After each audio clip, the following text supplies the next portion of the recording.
Welcome to Dominion.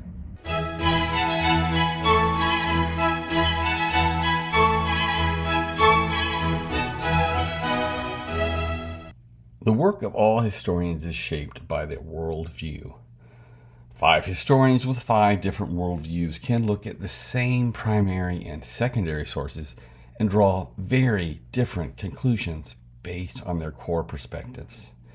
In this video, we will examine 6 views of history: ahistoricism, progressive, Edenic, Western civilization, Marxist, biblical. Ahistoricism. History has no meaning in the decision-making of modern life. Now, this view is well reflected in the man on the street videos that frequently appear on television and on YouTube videos. A roaming reporter will ask passers-by simple questions about history, and they will often get answers that reflect a shocking ignorance of basic historical facts. However, this is not simply confined to silly videos that mock young people. There are a significant number of people who simply believe that history is an unimportant hobby for old men. The future is determined by people who apply themselves to science or technology or new ideas, not people who dwell on the past. Progressive. History began in barbarism and is slowly improving. As leaders are educated and scientific knowledge improves, we will get closer to utopia. Now, this progressive view of history was illustrated by the film 2001, A Space Odyssey.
In this short clip, you see that an alien artifact inspires a primitive ancestor to consider the use of an animal's bone.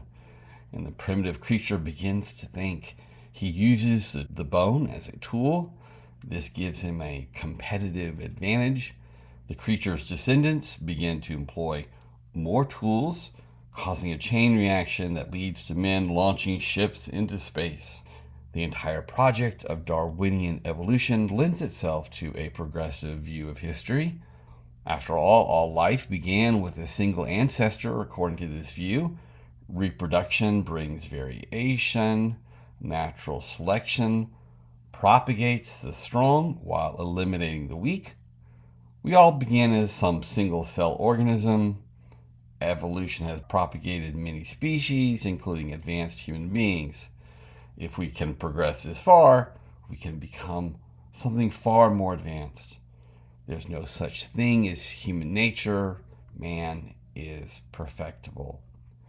The progressive view of history was evident in the 1960s version of Star Trek. Man was once violent and warlike, but with time he has put away his barbarous ways and joined a united federation filled with all kinds of intelligent creatures who look suspiciously human, but who are not. The future man will be far better than the primitive one. The Edenic view. History began well, but is getting worse. Nature is good. Society is the source of all evil. Now, this view sounds religious, but it is usually held by naturalists. That is, people who believe that nature is all that exists. One of its most famous adherents was Jean-Jacques Rousseau. In his work, he imagines that primitive man was a noble savage. These are his terms. As man became more advanced, he became less virtuous. His philosophy was famously expressed in the words, "Man is born free, and everywhere he is in chains." The Edenic view of history is almost the mirror opposite of the progressive view. Its thinking was well illustrated by a popular 80s band called Devo. Their name was short for devolution. Would you greet Devo?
In the background, we see Roman soldiers who invoke the glory of the classical age. However, that is all in the past. The new man is in the foreground, and the new man wears a ridiculous hat that represents an entirely synthetic world. The movements of the new man represent a robotic age. Once we enjoy the music of Bach, Mozart, and Beethoven, this art has now devolved to the figure in the middle who's relegated to playing a single note at a regular interval. The Edenic view is also evident in one of the most hideously ugly of all literary genres, apocalyptic juvenile literature. These works typically posit a past that was relatively unspoiled, and they normally imagine a horrific future caused by the evil actions of mankind. This is often inextricably linked with global warming. We do not yet know the profound psychological damage done to many young students by these gloomy works. Western civilization. Ideas from two cities were the genesis for a uniquely virtuous form of civilization. Athens brought us reason and inquiry. Jerusalem brought us divine revelation. Rome actually unites the ideas of these two cities and communicated them to the world. So, according to this view, you are the inheritors of a great cultural heritage, regardless of your ethnicity. The great cathedrals of Europe, the works of Michelangelo, the music of Mozart, Shakespeare's plays, the novels of Dostoevsky, the philosophy of Plato, the poetry of Keats are all a part of your inheritance. Implicit in Western civilization is that this great inheritance is available to everyone who adopts this worldview. Whether you are born in New York, London, Nairobi, or Tokyo, you can avail yourself of this magnificent inheritance. The Marxist view. History is defined by a struggle between two groups of people, the oppressors and the oppressed. These two groups are in an existential struggle. That is, they are fighting for their very existence. Originally, the struggle was viewed as an economic one. The rich were the oppressors, while the workers were the oppressed. As the world has become richer, the economic conditions of the poor have improved dramatically. So, if your life is improving, you are unlikely to seek violent revolution. Over the last 50 years, the struggle has migrated to sex and race-based struggles. The new oppressors might be the men, for example, or they might be heterosexuals, or they were members of one race who are oppressing another. Finally, we have the biblical view. Man is inherently flawed. God is working through history to bring about the new heaven and the new earth. It sometimes appears that evil prevails for a time. However, God is redeeming all things for his purpose and for the good of those who love him. The theological term for this is providence. In the new heaven and the new earth, we will glorify God and enjoy him forever. Well, thank you for watching this video. Godspeed.